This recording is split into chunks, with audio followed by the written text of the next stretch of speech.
So my name is Conor Cassidy. I'm a musician. I guess if you were to pigeonhole it, you could kind of call it Americana music, I guess. It kind of pulls from rock and pop, a little bit of country maybe. I don't know, some singer-songwriter stuff in there.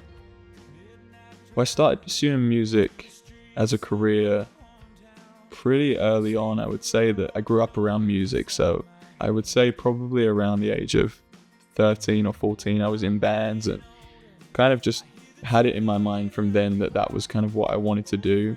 But it was all kind of like fun stuff. And I would say that I probably seriously started pursuing it when I turned 18, when I finished school. And that was kind of when it got real for me. I moved to the States for a little while and kind of spent a lot of time there just kind of pursuing it.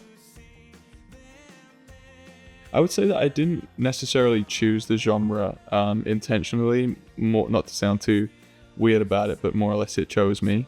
I grew up kind of listening to my dad's record collection, which was a lot of kind of American artists, Tom Petty, Bruce Springsteen, Dylan, that kind of thing.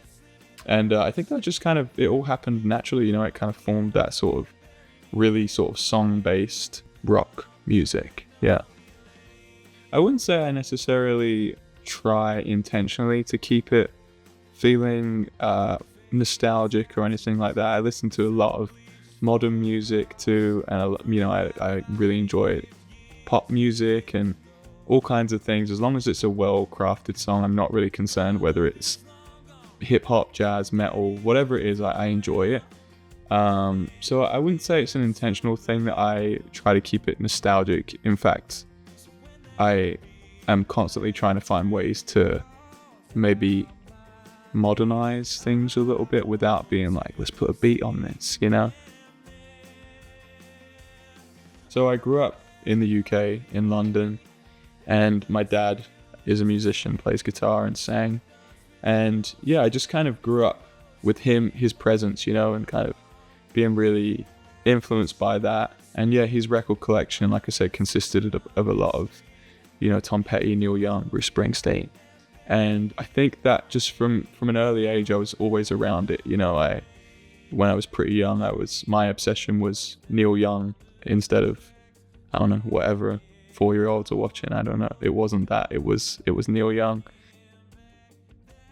I don't really remember a first memory per se. I just remember from being a kid, I was 4 and being obsessed with these. I had these 2 Neil Young VHS tapes. One was an MTV Unplugged and one was this VHS tape called Rust Never Sleeps, and I wore both of them out. So those are probably like my first pretty vivid memories, I would say. I just watched them and would reenact what he was doing pretty obsessively, like a little freak. I feel pretty lucky that I would say I don't really have that memory. I feel pretty lucky that I've always kind of known what I wanted to pursue, whether it just amounts to some degree of an outlet of some kind or fun, or if it, winds up being a career that is, that's amazing. And so I wouldn't say I have one specific moment. It's been there from day one, for sure. It's kind of weird. Like, I feel lucky because I know that obviously what I'm trying to do is incredibly difficult and all those things.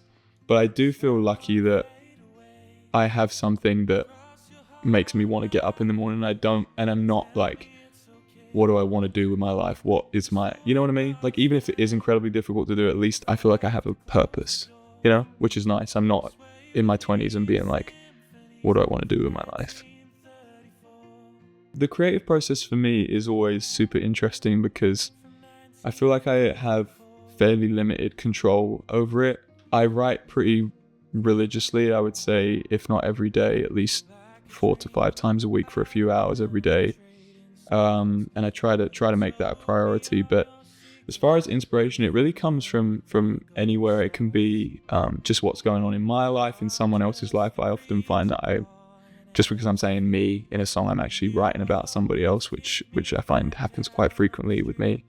It can also be from books. I like to read, so a lot of lines or titles that I'll kind of pick up from books and movies and things like that. But I just try my best to stay aware in my day-to-day life, and because I find that people will say things that can be good little turns of phrases that can work their way into songs sometimes. So yeah, just try to stay mindful and kind of keep engaged in the practice on a relatively daily basis for me. Yeah. I certainly wouldn't say I find it easy. It's like incredibly difficult. I think it's not an easy thing to do. But for me, I just know that I feel fulfilled if I can say, okay, I spent 2 hours fishing for ideas today, or I spent 2 hours, even if it's just journaling, you know, trying to get those ideas out and see what's on the mind. I find that really helps, yeah.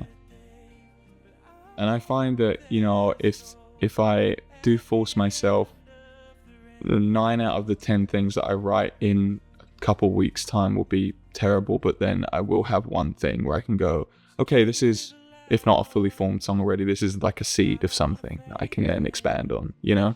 So just that act of like sitting down and, like I say, forcing myself to do it, even though it's sometimes very painful. So many times I've sat down with the guitar and something will hit me and I've played these chords in this order 1,000 times. Why now is it speaking to me? Why now have I found a melody to go over the top of it? I don't know. It's weird. And that's where I feel like I don't have any control over it. There's always that, for me, there's always that third element that I'm looking for, which is that unknown like thing that's, not to get too spiritual about it, but it's coming from somewhere else, because otherwise it's all craft. I can, you know, I think if you're a writer of any kind, you can craft a song, you can do that, but it's going to be kind of void of any emotion.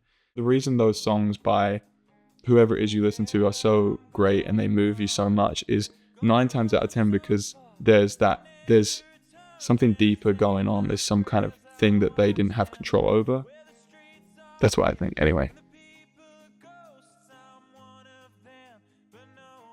My favorite part about writing is having written. I don't particularly enjoy writing, but because it can be difficult, but once I land on an idea that I feel good about, I love it. I think that for me personally, there's no feeling better than that. The closest thing would be performing live, but other than that, when you finish the day and you know you've written a song that is you really enjoy and means something to you, that is the most fulfilling thing. So that's probably my most favored part of the process.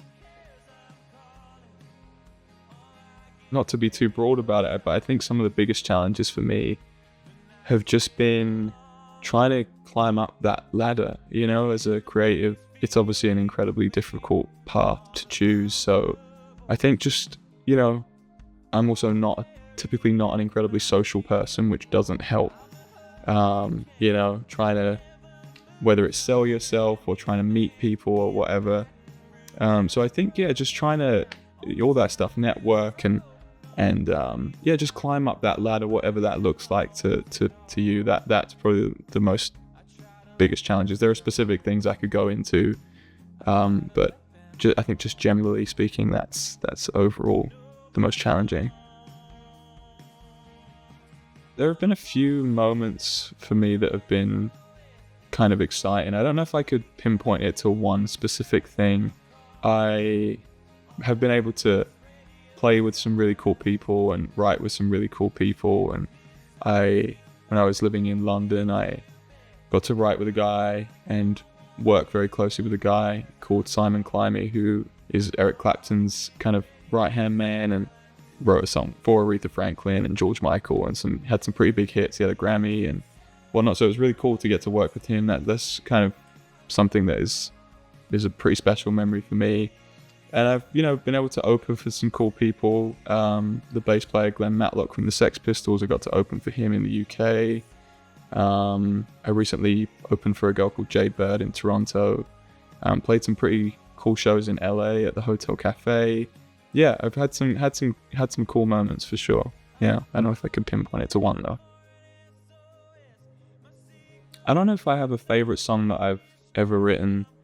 There's a bunch that I've written recently, which will be coming out on an EP this year, that are pretty personal to me. So I would probably say some of those, but I couldn't say one song in particular. They all mean something different to me, I think.